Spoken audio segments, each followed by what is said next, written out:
Hi again everybody, welcome back again di Altcoins Update. Altcoins Update kali ini kita bakal bahas Link atau Chainlink. Kemarin ada yang nanya ya seputaran Link dan Chainlink. Phantom udah kita diskusikan, udah kita bahas. Nah sekarang kita pengen coba untuk full update dari Chainlink. Karena sebenarnya Chainlink ini kalau kita lihat ya dari use case-nya, kemudian juga developmentnya mereka serta kerjasamanya, kita terakhir tahu itu kerjasamanya dengan Swift ya, dan ini udah cukup oke. Nah kalau misalkan sebenarnya sih belum coba untuk ngelakuin research lebih dalam ya soal Chainlink. Kita kalau lihat mungkin ya nggak terlalu banyak hal baru ya kalau kita lihat ya, maksudnya dari sisi Chainlink update terbarunya gitu. Mungkin kayak di sini ada Chainlink introduce NFT lending and renting in blockchain gaming ya, dan ya selebihnya nggak terlalu banyak yang special gitu.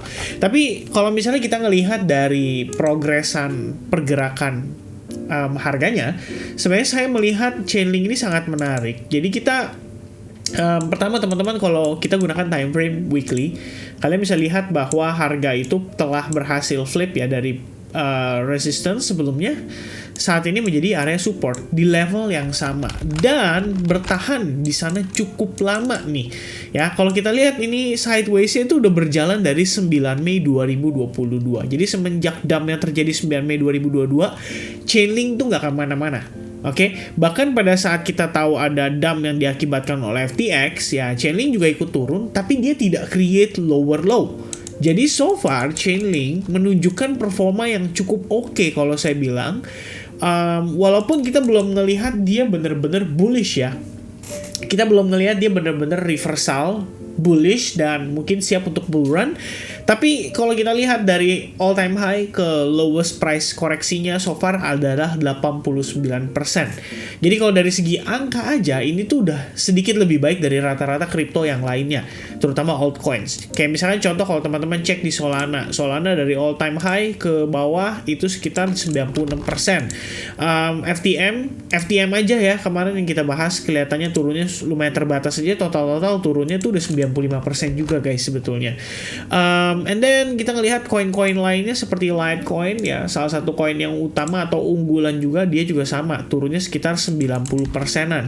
Kemudian ada Cosmos atau Atom, kita lihat dari top ke bottom turunnya juga sama sekitar, di sini kalau Cosmos lebih better ya 87% teman-teman. Tapi kalau saya lihat average penurunan itu 90 sampai 95%. Dan Chainlink di sini bertahan di 89% dan tidak create lower low semenjak kasus FTX. Ya, jadi semenjak bulan Mei 2022 bahkan lowest price-nya itu masih sama. Nah, jadi sebenarnya apa yang perlu diperhatikan? Teman-teman sekalian, kalau misalnya kita melihat sebuah pergerakan yang cenderung sideways, justru itu adalah sebuah pergerakan yang menarik kalau bagi saya. Satu reasonnya adalah pergerakan ini berarti diminati oleh bigger players. Ya, memang mereka tidak melakukan pembelian secara jor-joran karena mungkin reasonnya adalah mereka belum mau markup harganya. Jadi mereka mungkin takes time, pengennya market coba untuk tidak terlalu melirik dari si Chainlink ini, dan pada akhirnya ketika semua off guard atau ketika semua orang lagi nggak aware, suddenly Chainlink nge-boost gitu ya. Biasanya dia break high atau tiang panjang dan baru semua orang mulai membicarakan kembali. Dan pada saat itu terjadi, saya pikir semuanya sudah terlambat. Kenapa? Karena ya orang-orang yang beli setelahnya itu akan menjadi likuiditas bagi para whales untuk exit. Ya. Dan ini yang menurut saya menarik, 1 tahun teman-teman, dari Mei 2022 ketemu Mei 2023, harganya masih di range price yang sama. So ini adalah something yang saya pikir perlu banget kita perhatikan ya, perlu banget kita pantau sama-sama, karena saya pikir ini punya peluang yang cukup oke ya.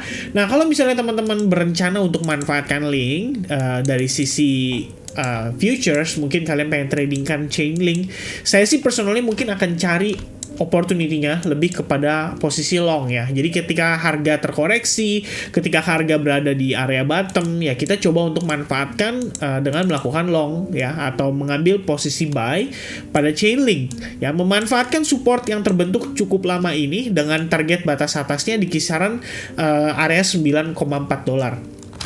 Jadi anggapannya ya bisa aja dapetin risk reward yang cukup oke gitu ya, tergantung dari teman-teman seberapa sabar. Itu kalau misalkan di futures. Kalau misalnya di spot, secara sederhana Kalau teman-teman lihat di sini, ini kan sebenarnya ada batas ya. Anggaplah kita gunakan Fibonacci retracement deh. Dari bawah ke atas saja ya. Untuk kita ngukur aja kira-kira level mana sih 50%-nya. Nah, begitu di area 50% ke bawah, jadi anggapannya di sini teman-teman nih, 50% ke bawah, ini sebenarnya bisa dijadikan sebagai area untuk kita melakukan akumulasi juga pada Chainlink, terutama di spot account. Jadi buat teman-teman yang berencana, buat kalian yang ngelakuin mungkin analisis secara fundamental pada Chainlink, dan kalian ngelihat bahwa Chainlink ini adalah salah satu koin yang lumayan menarik untuk di hold jangka panjang, maka area ini menurut saya adalah area yang cukup ideal untuk kita melakukan akumulasi. Dalam artian akumulasi di sini berarti cicil beli ya teman-teman.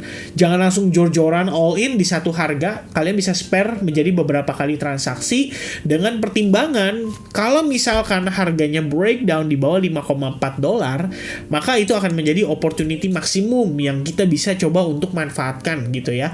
Ini dengan tanda kutip loh teman-teman ya. Kelihatannya agak sulit ya, dia bisa break di bawah 5,4 dolar karena for some reason Chainlink dengan berbagai FUD yang ada tahun lalu sampai ke FTX sekalipun yang bikin orang panik, bikin orang berpikir bahwa kripto ini udah akan berakhir ya gara-gara exchange terbesar FTX itu ternyata scam.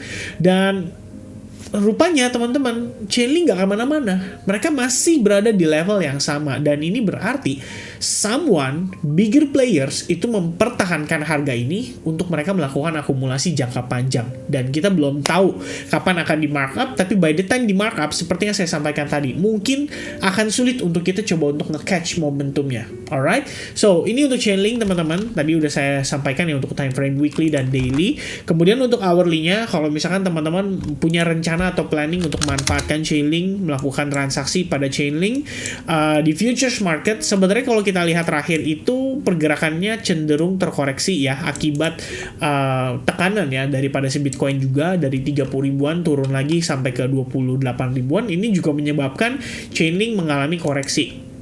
Kalau kita lihat trendline yang terbentuk pada lowest price sebelum-sebelumnya itu sudah berhasil di break, dan setelah itu Chainlink cenderung tertekan oleh sisi sellers. Jadi kalau teman-teman lihat ini berdasarkan time frame 4 jam, ini coba saya hilangkan dulu si exponential moving average-nya ya biar nggak terlalu bias dan banyak garis. Kalian bisa lihat sebenarnya koreksinya pada Chainlink itu slowly sudah mulai melemah ya. Tekanan sellers yang begitu signifikan awalnya itu sudah mulai perlahan-lahan melemah. Ya, jadi kalau kita lihat dia memang create yang namanya lower low secara close candle, tapi tambah lama tambah lemah ya. Jadi lower low, tapi lower price-nya itu nggak terlalu jauh, nggak terlalu signifikan, nggak terlalu parah gitu ya. Kita ngelihat dia penurunannya sudah mulai terbatas. Dan pada satu titik kita ngelihat sebenarnya sudah mulai kelihatan ada tahanan ya dengan area support yang mungkin terbentuk dari pergerakan tanggal 27 Maret. Ini mungkin kita bisa ambil kesimpulannya bahwa area inilah yang mungkin mempertahankan si Chainlink so far untuk nggak turun lebih jauh. Karena rejection-nya terjadi pada level tersebut dan itu sudah terjadi sebanyak 2 kali. Bahkan terhadap rejection yang pertama kali, saat ini posisi Chainlink itu sudah membentuk higher low-nya ya. Walaupun belum terkonfirmasi karena kita belum melihat dia rebound ya. Yang ada kalau misalkan teman-teman gunakan time frame hourly, sebenarnya ini kayak semacam apa ya? Mungkin bisa dikatakan juga sebagai sebuah double bottom ya untuk pergerakan Chainlink saat ini. Dan mungkin coba untuk antisipasi bagaimana si double bottom ini bisa menjadi sebuah setup yang menarik mungkin kalau teman-teman berencana untuk manfaatkan Chainlink. Kalau saya sih mungkin pertimbangannya gini teman-teman, coba lihat di 15 menit juga ya, dimana kita ngelihat harga pada proses double bottom ini terlihat ada proses pelemahan momentum sellers yang terakhir di take out oleh buyers lumayan signifikan. Nah ini sebenarnya terjadi nggak cuma pada Chainlink, tapi terjadi pada Bitcoin juga dan rata-rata beberapa altcoins lainnya ya. Salah satu penyebabnya kalau teman-teman hari ini ada pantau market, sebetulnya dolar index terkoreksi lumayan jauh, S&P 500 dan Nasdaq juga sama-sama terkoreksi lumayan jauh. Gold tiba-tiba menguat signifikan, reasonnya itu disebabkan oleh saham-saham perbankan lagi-lagi terkoreksi akibat kekhawatiran the Fed decision pada pertemuan minggu ini. Jadi sebenarnya ada angin segar ya terhadap market kripto, dan yang gak kalah pentingnya adalah JOLTS job opening itu lagi-lagi angkanya turun. Nah nanti kita coba bahas selengkapnya di video untuk Bitcoin supaya teman-teman bisa dapat gambaran lebih detail ya terkait dengan situasi fundamental update-nya.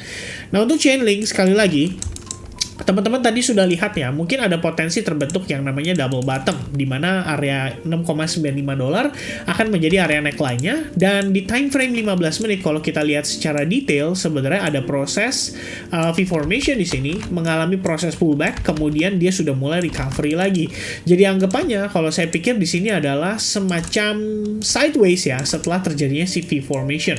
Jadi close candle dengan volume ya, kalau teman-teman gunakan indicator volume ya, seandainya kita ada close candle di atas area resistance ya, mungkin itu bisa menjadi sign bahwa si Chainlink itu bisa saja dimanfaatkan oleh kita ya, minimal untuk dia ngejar lagi ke level trendline bagian atasnya. Jadi ada gain sekitar $0,24 atau 3,4% dari harga saat ini. Anggapannya kalau entry-nya mungkin berdasarkan setup yang tadi ya, pertimbangan penempatan stop loss nantinya bisa di bawah area sideways dengan potensi target di atasnya. Jadi kita bisa dapat 1:3 risk reward ratio dalam satu kali trade di Chainlink. Oke? Nah, ini sebenarnya bukanlah sebuah financial advice, bukanlah sebuah signal trading, karena tentu saja ada berbagai pertimbangan dan masing-masing kan pastinya punya trading system dan trading plan sendiri. Ya, serta risk tolerance-nya itu pasti beda-beda. Jadi harap teman-teman bijaksana dalam memanfaatkan konten dari video ini. Saya pengen sharing di sini bagaimana pandangan saya, baik itu dalam memanfaatkan Chainlink untuk jangka panjang ataupun jangka pendek saat ini. So, I guess that's it from me.